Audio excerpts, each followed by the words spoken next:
അതായത് ഒരാളുടെ ജീവിതത്തിൽ ലൈഫ് സ്പാനിൽ സാധാരണ ഒരാൾ ആവറേജ് ഒരു ദിവസം നമ്മുടെ സ്ക്രീൻ ടൈം 3 to 4 hours മറ്റ് സ്ക്രീൻ ടൈം ഉണ്ടെന്നാണ് പറയുന്നത്. നമ്മുടെ മൊബൈൽ കുത്തിക്കൊണ്ടിരിക്കുന്ന ടൈം അതിൽ കൂടുതലും 99% ആൾക്കാരും നോൺസെൻസ് കാണാനായിട്ടും നോൺസെൻസ് ചർച്ച ചെയ്യാനും കോമഡികൾ നമ്മുടെ കൂട്ടുകാരുടെ ഇടയിൽ ഷെയർ ചെയ്യാനും രാഷ്ട്രീയ പോസ്റ്റുകളും അല്ലെങ്കിൽ മത പോസ്റ്റുകളും നമ്മൾ ശത്രുക്കളെ ഉണ്ടാക്കാനുള്ള നെഗറ്റീവ് എനർജിയാണ് കമ്മ്യൂണിക്കേറ്റ് ചെയ്തുകൊണ്ടിരിക്കുന്നത്. അതായത് ശരിക്കും പറഞ്ഞാൽ ഒരു 3 to 4 hours പെർ ഡേ എന്ന് പറഞ്ഞാൽ ഒരു ലൈഫ് സ്പാനിൽ ഒരു 12 വർഷം ഒരാളെ ആവറേജ് 12 വർഷം നമ്മൾ ഈ മൊബൈലിൽ കളിച്ചുകൊണ്ടിരിക്കുന്നത് നോൺസെൻസ് ഡിസ്കസ് ചെയ്യാനും നോൺസെൻസ് സ്പ്രെഡ് ചെയ്യാനുമാണ്.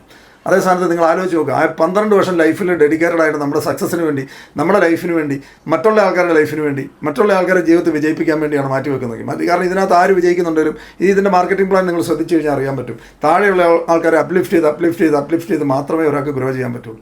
താഴെ നമ്മൾ പുതിയ അഫിലിയേറ്റ്സ് ക്രിയേറ്റ് ആകുമ്പോൾ തന്നെയാണ് മുകളിൽ ഓരോരുത്തരുടെ റാങ്ക് ഉയരുന്നത്. അതായത് നിങ്ങളെ സംബന്ധിച്ച് 2 പേര് ലൈഫിൽ സീരിയസ് ആയിട്ട് വേണം, എനിക്ക് രക്ഷപ്പെട്ടേ പറ്റുള്ളൂ എന്ന് നിങ്ങളോട് പറയുന്ന 2 പേരെ കിട്ടിയാൽ അവരെ രക്ഷപ്പെടാൻ അവരുടെ കൂടെ നിന്നാൽ മാത്രം മതി ഇതിൻ്റെ ടോപ്പ് ലെവൽ, അതായത് അഫിലിയേറ്റ് ഒക്കെ എത്താൻ.